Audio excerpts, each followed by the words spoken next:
Friends, मैं आपका mentor AK Singh और आज हम अपनी NCERT के यानी कि हम कर रहे हैं तैयारी किसकी, एक अपनी अच्छी तैयारी KVS की तैयारी।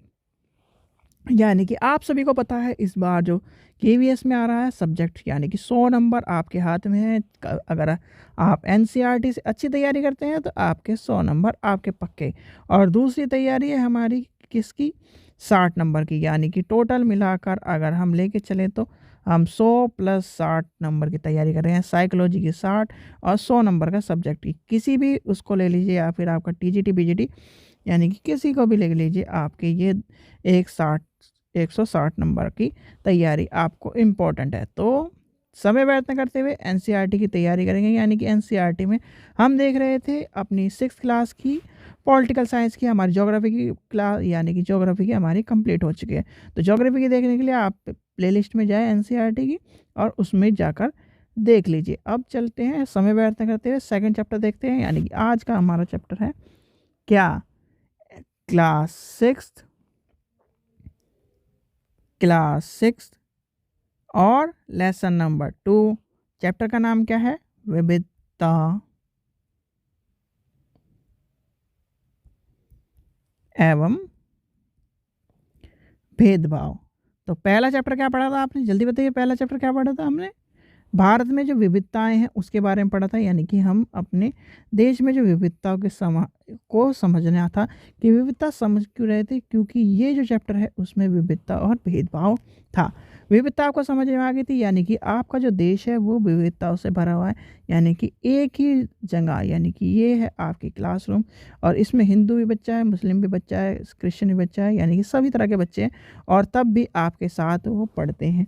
तो क्या हुई, विविधता, यानी कि आपकी क्लास में विविधता हुई। आपकी क्लास में सब बच्चे एक जैसे, यानी कि कोई रंग के रूप में विविध है, कोई जाति के रूप में विविध।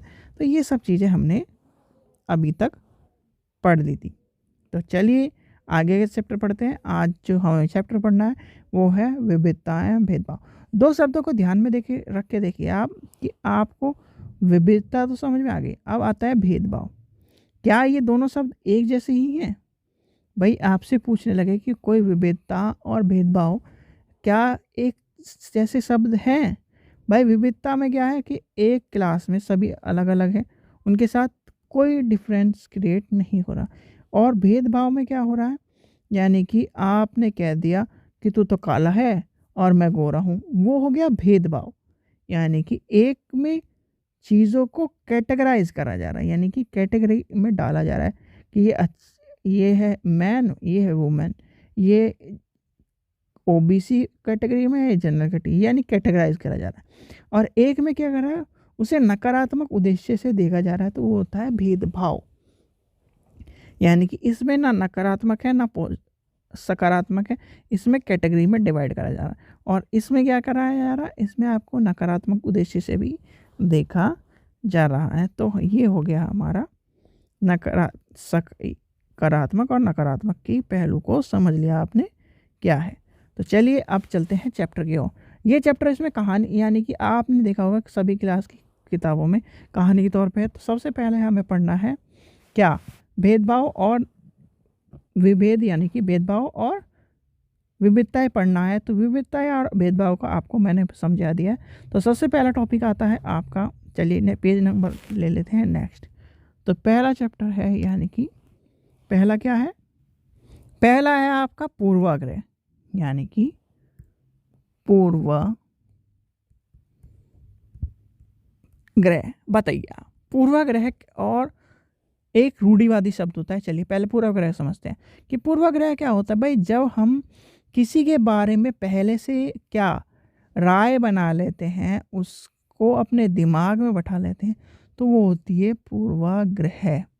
यानी कि आपने किसी की नकारात्मक छवि बना ली या राय बना ली, तो वो क्या होगा, लोग क्या होते हैं, आलसी या कंजूस माने जाते हैं, तो वो होगा पूर्वाग्रह। आपने एक आदमी को देख लिया, भाई ये किस तरह का है, जैसे आपने मान लीजिए कोई छोटी कास्ट का व्यक्ति देख लिया, तो आप छुट्टे कह देंगे नहीं इसको छू लूँगा तो मैं ही हो जाऊँगा। तो वो क्या है, पूर्वाग्रह, यानी कि पूर्वाग्रह धारणा आपने बनाए रखी है। तो ये सब चीज़ें पूर्वाग्रह में लेके चलते हैं। तो यानी कि पूर्वाग्रह का अर्थ क्या हो गया, पेन चेंज कर लेते हैं क्योंकि एक पेन से, चलिए आज हम ब्राउन ले लेते हैं। तो पूर्वाग्रह क्या है? हम किसी के बारे में पहले से कोई राय बना लेते हैं और उसे हम अपने दिमाग में बैठा लेते हैं। तो क्या आप उदाहरण दिया मैंने, उदाहरण क्या दिया आपको, आप समझ गए होंगे कि जब आपको छोटी कास्ट का या एक छोटा, आपने देखा होगा कि जब लोग बाग, भाई आपके घर में झाड़ू लगाने वाला आता है, ठीक है, तो वो व्यक्ति नहीं है, क्या उसमें दो हड्डी दो मांस ज़्यादा है या कम है? आपके जैसा ही व्यक्ति है, आपके जैसा ही है, सब कुछ है, पर तब भी आप उससे इस तरह का बर्ताव करते हैं जैसे कि उसने आपसे दो कपड़े कम पहन रखे हो या फिर आपसे वो किसी चीज़ में कम हो। तो क्यों है इस तरह का? क्योंकि लोग बागों की धारणा है कि ये हमारा कूड़ा उठाता है तो ये गंदा होगा। भाई आप ये मान लीजिए आपसे ज़्यादा वो ए, काम कर रहा है, ठीक है, आपका कूड़ा उठा रहा है, जो कूड़ा आपको कहते हैं ना कि आपकी गंदगी उठाने से, अगर आप गंदे माहौल में रहेंगे तो आप बीमार पड़ जाओगे, वही आप व्यक्ति आपका कूड़ा उठा रहा है और कूड़ा उठाने पर भी आप उसे हीन भावना से देख रहे हैं, यानी कि उसके लिए आपने गलत धारणा अपना ली है, नकारात्मक धारणा अपना ली, तो आप तब भी उसे क्या लेके चल रहे हैं? एक पूर्वाग्रह में लेके चल रहे हैं। तो ये हो गया पूर्वाग्रह का कॉन्सेप्ट। फिर आता है आपका किसकी तरफ, यानी कि पूर्वाग्रह में आपको ये सब चीज़ समझनी होगी कि पूर्वाग्रह में क्या आता है। धर्म के प्रति भी होगी पूर्वाग्रह, रंग के प्रति भी होगी, किसके होगी भाई, धर्म के प्रति लोग होगी, धर्म की पूर्वाग्रह भी है, रंग के प्रति भी है। बहुत सी जगह ये कहा जाता है कि औरतों को ये नहीं करना चाहिए। अब जैसे सबरीमाला मंदिर था, उसमें क्या है, औरतों के लिए भी प्रावधान किया कि नहीं किया? तो ये सब चीज़ें कहीं ना कहीं लेके चलने से के हमारे पूर्वाग्रह का कॉन्सेप्ट आता है। ठीक है बच्चों, चलिए आगे चलते हैं। आगे आता है भेदभाव वाला कॉन्सेप्ट, यानी कि आगे कौन सा कॉन्सेप्ट है आपका, लड़के और लड़की में भेदभाव। भाई समाज में, जब से समाज में लड़के और लड़की का कॉन्सेप्ट यानी कि शिक्षा, यानी कि शिक्षा आई है, पैसा आया है और क्या आया है, लोगों का वर्चस्व बढ़ा है, यानी कि लोग के वर्चस्व के कारण लड़का और लड़की में भेदभाव हुआ है। आज से हम चले जाएं, कम से कम ये मान के चलिए अपने पूर्वजों में चले जाएं, यानी कि सबसे पहले बंदर, जिसे हम आदि मानव कहते थे, आदि मानव के दौर में चल जाएं, लोग बाग क्या कहते थे, नंगे रहते थे, पत्ते लपेट के रहते थे, और वहाँ क्या भेदभाव था? नहीं, वहाँ पे लोग बहुत खुश थे। पर आज के समय में लोग शिक्षित भी हैं, सारे संसाधनों से मुक्त भी है, और तब भी वो क्या है भाई, परेशान है। क्या वो व्यक्ति अच्छा था जो उसके पास कुछ नहीं था, सिर्फ उसके पास क्या था, कंदमूल थे, जानवरों को मार के खाना था, गुफाओं में रहना था आग जला के? या वो व्यक्ति खुश है जो आज शिक्षित भी है, घर भी है, बाहर भी है, सब चीज़ है? भाई ये देखिए, आप खुद ही सोचिए, आप टीचर बनने वाले हो, अपने बच्चों को भी समझाओगे इस कॉन्सेप्ट को, तो क्या ये इन दोनों कॉन्सेप्ट में आप समझ पाएंगे? यानी कि आज के टाइम पे लड़का, जैसे कि मैं, मेरा नाम आशीष है, ठीक है, और जो आपकी मैराथन क्लास कराती हैं वो रितु मैडम है, तो क्या वो पढ़ाने योग्य नहीं है या मैं पढ़ाने योग्य नहीं हूँ? आज के टाइम पे सब के पास ज्ञान है, चाहे वो लड़की हो चाहे लड़का हो, ज्ञान का मतलब ज्ञान है। और हम कैटेगराइज करें कि वो लड़की है, कि रितु मैडम तो लड़की है, चलो उन्हें क्या आता होगा पढ़ाना, या अगर वही धारणा मेरे लिए लेके चले कि वो तो लड़के हैं, अरे लड़के को कुछ नहीं आता। तो ये कॉन्सेप्ट यानी कि भेदभाव करने वाला कॉन्सेप्ट हमारे दिमाग से हटा लेना चाहिए। आप लेके चलिए, लड़की अगर कोई लड़की है, अगर लड़की का कॉन्सेप्ट इसी तरह चलता रहा तो क्या एक टाइम पे ऐसा नहीं आएगा, आज दहेज दे रहे हैं, फिर दहेज लेना पड़े लड़कियों को? भाई आज के आपने ये कॉन्सेप्ट देखा होगा कि 1000 पर 900 लड़कियां हैं, सीधे सीधे हम मोटा मोटा लेके चलते हैं, ठीक है? तो हर 1000 व्यक्ति पर 900 लड़कियां हैं। तो देखिए, आप भी रीतू मैडम का फ़ोन था, तो ये देखिए कॉन्सेप्ट ये समझिए आप कि अगर 900 वाला कॉन्सेप्ट, तो 1000 में से 900 माइनस करें तो कितने बच्चे यानी कि कितने लड़के ऐसे रहेंगे कुंवारे? भाई अगर ऐसे ही चलता रहा तो कितने लड़के कुंवारे रहेंगे? लड़कियों को तो खुश होना चाहिए कि आज के टाइम पे जो लड़कियां भाई ये सोचते हैं कि दहेज देंगे, फलाना देंगे, ढिगड़ा देंगे। अब ये कॉन्सेप्ट अगर मान लो ये कॉन्सेप्ट हो जाए, मैं मान के चलता हूँ ये कॉन्सेप्ट 800 पे या 700 पे चला जाए, तो कोई भी लड़की सीधे मुंह पे ये कह देगी ना मुझे पसंद नहीं है लड़का। जैसे आज के टाइम पे लड़के कह देते हैं नहीं मुझे तो पसंद नहीं है, ये काली है, गोरी है, फलाना है, ढिगड़ा, ये कॉन्सेप्ट कह देते हैं। तो यही भेदभाव एक दिन उल्टा होने वाला है। लड़कियां कहेंगी मुझे पसंद नहीं है, मैं नहीं कर रही इससे शादी, या अगर इससे शादी करनी है तो पैसे वाला या इस तरह। भाई आज के टाइम पे भी आप ये बात मान के चलिए, ठीक है, दहेज लेना और देना दोनों क्या है, कानूनी जुर्म है, ठीक है, ये मान के चलते हैं हम। पर बहुत से परिवार या लड़कियों के परिवारों में भी क्या देखते हैं, सरकारी नौकरी यानी गवर्नमेंट जॉब वाला देखते हैं, अपना घर हो उसका अच्छा हो, अकेला हो, तो वो भी कहीं ना कहीं भेदभाव मुक्त वातावरण में लेके चल रहे हैं। यानी कि आप ये कहते हैं कि दहेज लेना देना साफ है, ये है, फलाना है, ढिगड़ा, ये कह दिया। अब आप लड़की के पिता होके तो ये कह रहे हो, और वहीं पर आप ये कह रहे हो मुझे तो सरकारी जमाई चाहिए, घर भी हो उसका, अकेला भी हो, फिर वो अपने माँ बाप से अलग भी रहे। तो इतनी कंडीशन लगा के जब आप चल रहे हो तो कहीं ना कहीं लड़का भी इस कंडीशन को लगा के चलेगा कि अपने लड़की को ये कह दे कि अपने माँ बाप को छोड़ दे। तो ये सब चीज़ें कहीं ना कहीं भेदभाव, जब तक समाज की रीत है या फिर समाज है तब तक कहीं ना कहीं भेदभाव चलेगा भी। पर जो लड़कियों का भेदभाव है वो गलत है, यानी कि लड़का और लड़की एक समान है। आज के टाइम पर सबसे बेटर माना जाता है लव मैरिज को। क्यों माना जाता है? भाई लड़की भी कमाती है, लड़का भी कमाता है, और अपने दोनों को शादी करो, ना दहेज की चिंता ना इसकी चिंता, परिवार से मुक्त रहेगी, ठीक है। तो ये कॉन्सेप्ट आपको लड़के और लड़के का भेदभाव का कॉन्सेप्ट समझ में आ गया होगा। चलिए आगे चलते हैं। आगे जो आगे कॉन्सेप्ट है आपका इस चैप्टर में वो है विकलांगता का, यानी कि नेक्स्ट टॉपिक है विकलांग। भाई विकलांग कौन होते हैं? सीधे सीधे पहले तो ये बताएं विकलांग की कैटेगरी कौन सी होती है।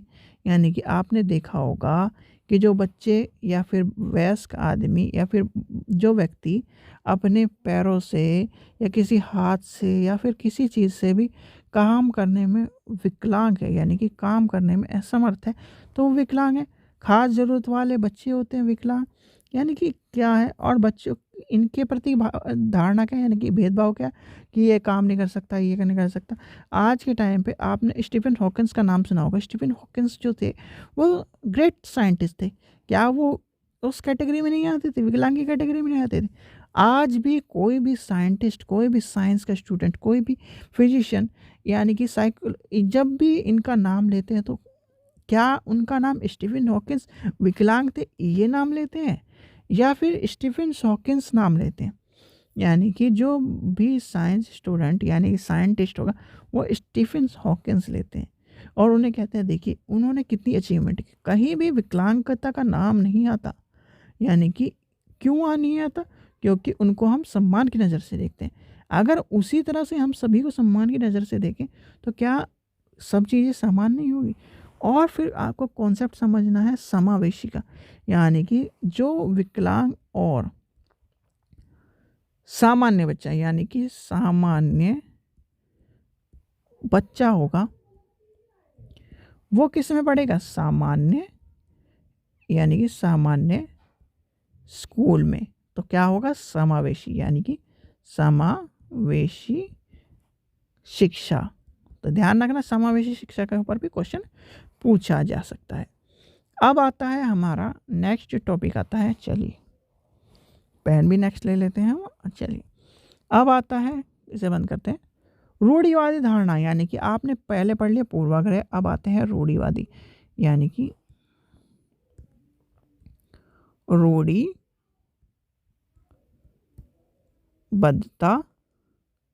की धारणा। भाई रूढ़िवादी धारणा में क्या है आप बताइए। अभी हमने पूर्वाग्रह पढ़ लिया, पूर्वाग्रह में ये सब चीज़ें उसी से रिलेटेड रूढ़िवादी धारणा है। जब हम लोग एक ही छवि में बंद देते हैं, यानी कि लोगों को एक ही छवि में बांध देते हैं, उनकी पक्की धारणा को ले लेते हैं, तो रूढ़िवादी धारणा होता है।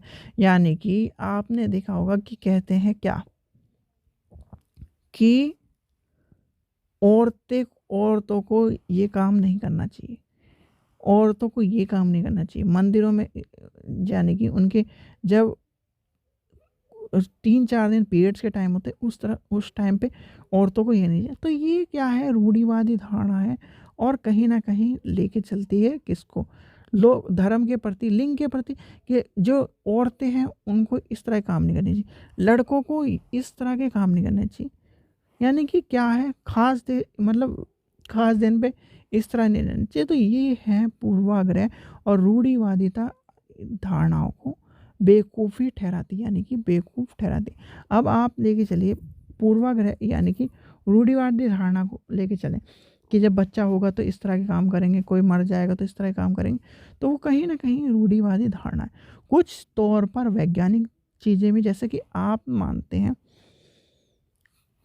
यानी कि एक चीज़ है हमारे कॉन्सेप्ट में, यानी किसी भी चीज़ में, कि बिल्ली रास्ता काट जाती है तो अपशगुन होता है, तो बिल्ली रास्ता काट जाती है। और दूसरा ये कॉन्सेप्ट है कि रात के टाइम पे झाड़ू नहीं लगाती, यानी कि रात के टाइम पे तो झाड़ू नहीं लगाते। उसका साइंटिफिक रीज़न क्या है? भाई रात के टाइम पे झाड़ू इसलिए नहीं लगाते क्योंकि पुराने ज़माने में सिक्के होते थे सोने के, चांदी के, ठीक है भाई। और रात के टाइम पे डिबिया होती थी, यानी कि जिसके में हमारी कम रोशनी मिलती थी। तो कम रोशनी में उन सिक्कों को अगर हम झाड़ू से, और लोग बाग ज़मीन पर बैठ के काम करते थे। भाई आज के टाइम पे चारपाई पे बैठ के काम करते हैं, बेड पे बैठ के काम करते हैं पैसे गिनने का। तो उस टाइम पे तो गिन्नियाँ होती थी, गिन्नियाँ को ज़मीन पे बैठ के गिन के, और फिर अपना अगर झाड़ू मारोगे, क्या पता एक आधी गिन्नी नीचे गिर जाए। यानी कि आपका गिन्नी जिस होती है सिक्के, तो गिन्नी सिक्के का छोटा रूप होता है, जैसे कि 25 पैसे का सिक्का होता था, इस तरह के सिक्के होते थे। तो क्या पता वो बाहर चले जाए, तो इसलिए रात को झाड़ू नहीं मारते थे। पर आज के टाइम पे क्या है? लाइट ज़्यादा है तो रात को भी झाड़ू मार सकते हैं।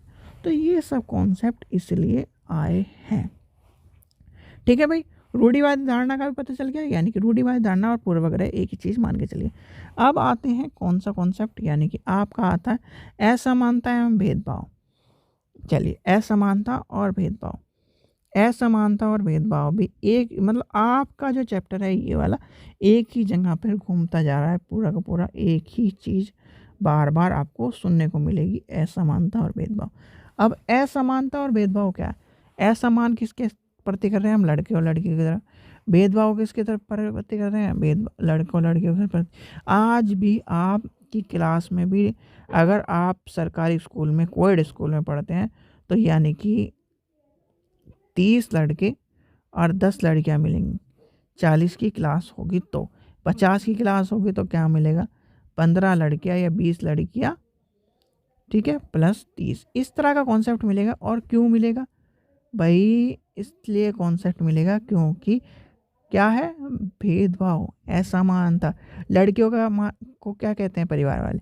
अरे दूसरे घर ही तो जानी है, चल कौन सा पढ़ के कौन सा तू कलेक्टर बन जाएगी, पढ़ के कौन सा तू क्या नाम कुछ बन जाएगी। चलो काम करो, काम कर सीखोगे जब तभी तो क्या नाम अगले घर जाके काम करोगे। तो ये कॉन्सेप्ट कहीं ना कहीं, ये अगर लड़के के प्रति ये कॉन्सेप्ट रखा जाए तो क्या लड़के को क्या नाम आना नहीं चाहिए, यानी कि लड़के को भी तो ये काम करना आना चाहिए, लड़के को भी खाना बनाना आना चाहिए, लड़के को भी झाड़ू पोछा लगाना चाहिए। तो ये कहीं ना कॉन्सेप्ट आना चाहिए। तो इससे अगला जो टॉपिक है वो है भेदभाव का सामना करना, यानी कि भेदभाव का सामना करना। अब जो भेदभाव का सामना करने वाला कॉन्सेप्ट है, भेदभाव का सामना करने में आपको समझ में ये आएगा कि जब आप भेदभाव का सामना करने पर, ठीक है, भेदभाव का सामना कर, आपने एक नाम सुना होगा क्या, जिन्होंने हमारा क्या बनाया, संविधान बनाया, उनके प्रति क्या किस तरह का भेदभाव हुआ भाई। पढ़ने के लिए भेदभाव हुआ, कपड़ों के प्रति भेदभाव हुआ, शिक्षा के प्रति भेदभाव हुआ, और फिर भी उन्होंने क्या करा, और उनका नाम क्या था, अंबेडकर जी, यानी कि अंबेडकर, डॉक्टर अंबेडकर जी। तो जब उनके प्रति क्या भेदभाव, शिक्षा के प्रति, जाति के प्रति, खाने के प्रति, बैठने के प्रति, कपड़ों के प्रति, सब चीज़ों के प्रति भेदभाव हुआ, और तब भी वो एक क्या बने, महान व्यक्ति बने, जिनको हम संविधान निर्माता के नाम से भी जानते हैं। और उनको क्या किस वर्ड से जाना जाता था, अछूत या अयोग्य। भाई आपसे एक वर्ड पूछा जा सकता है, चलिए पेन चेंज कर लेता हूँ जिससे आपको एक चीज़ कॉन्सेप्ट में समझ में आए। अछूत, ध्यान रखना, अछूत का पूछा जा सकता है, क्योंकि हम लेवल में अछूत वर्ड होता है अयोग्य, या फिर अयोग्य कहा जाता है। अछूत को क्या कहा जाता है, अयोग्य, जो उस चीज़ के योग्य नहीं है। जाति पर नियम के अनुसार अछूत कम या फिर एक तरह से अलग थलग पड़ने वाले व्यक्तियों को कहा जाता है, जिनको हम स्पर्श नहीं करते। और आपने इस जो चैप्टर है इसमें अंबेडकर जी की क्या है, चिट्ठी वाली कहानी है, जो आप पढ़ सकते हैं स्टेशन मास्टर से रिलेटेड। फिर आता है समानता का संघर्ष। भाई समानता का संघर्ष आज भी लोग बाग, यानी कि कौन कौन समानता के लिए संघर्ष कर रहा है।